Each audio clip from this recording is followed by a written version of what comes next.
श्री दुर्गा सप्तशती 10वां अध्याय शुंभ वध। महर्षि मेधा ने कहा, हे राजन, अपने प्यारे भाई को मरा हुआ तथा सेना को नष्ट हुई देखकर क्रोध में भरकर दैत्यराज शुंभ कहने लगा, दुष्ट दुर्गे, तू अहंकार से गर्व मत कर, क्योंकि तू दूसरों के बल पर लड़ रही है।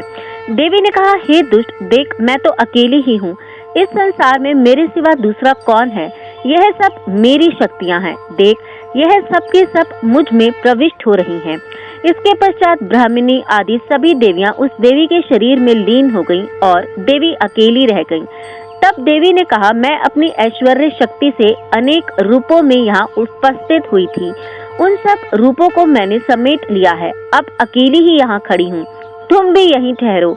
महर्षि मेधा ने कहा कि तब देवताओं तथा राक्षसों के देखते ही देखते देवी तथा शुंभ में भयंकर युद्ध होने लगा। अंबिका देवी ने सैकड़ों अस्त्र शस्त्र छोड़े। उधर दैत्यराज ने भी भयंकर अस्त्रों का प्रहार आरंभ कर दिया। देवी के छोड़े हुए सैकड़ों अस्त्रों को दैत्य ने अपने अस्त्रों द्वारा काट डाला। इसी प्रकार शुंभ ने जो अस्त्र छोड़े उनको देवी ने अपनी भयंकर हुंकार के द्वारा ही काट डाला। दैत्य ने जब सैकड़ों बाण छोड़कर देवी को ढक दिया तो क्रोध में भरकर देवी ने अपने बाणों से उसका धनुष नष्ट कर डाला। धनुष कट जाने पर दैत्येंद्र ने शक्ति चलाई, लेकिन देवी ने उसे भी काट कर फेंक दिया। फिर दैत्येंद्र चमकती हुई ढाल लेकर देवी की ओर दौड़ा, किंतु जब वह देवी के समीप पहुंचा तो देवी ने अपने तीक्ष्ण बाणों से उसकी चमकने वाली ढाल को भी काट डाला।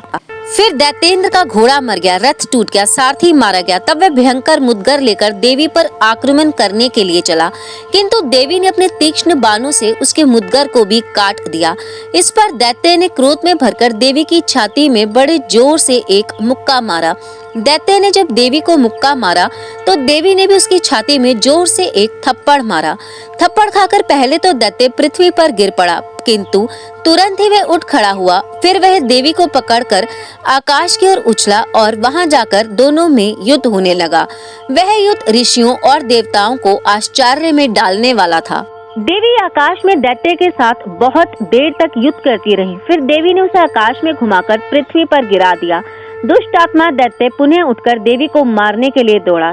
तब उसको अपनी ओर आता हुआ देखकर देवी ने उसकी छाती विदीर्ण करके उसको पृथ्वी पर पटक दिया। देवी के त्रिशूल से घायल होने पर उस दैत्य के प्राण पखेरु उड़ गए और उसके मरने पर समुद्र, द्वीप, पर्वत और पृथ्वी सब कांपने लग गए। तदंतर उस दुष्टात्मा के मरने से संपूर्ण जगत प्रसन्न व स्वस्थ हो गया तथा आकाश निर्मल हो गया।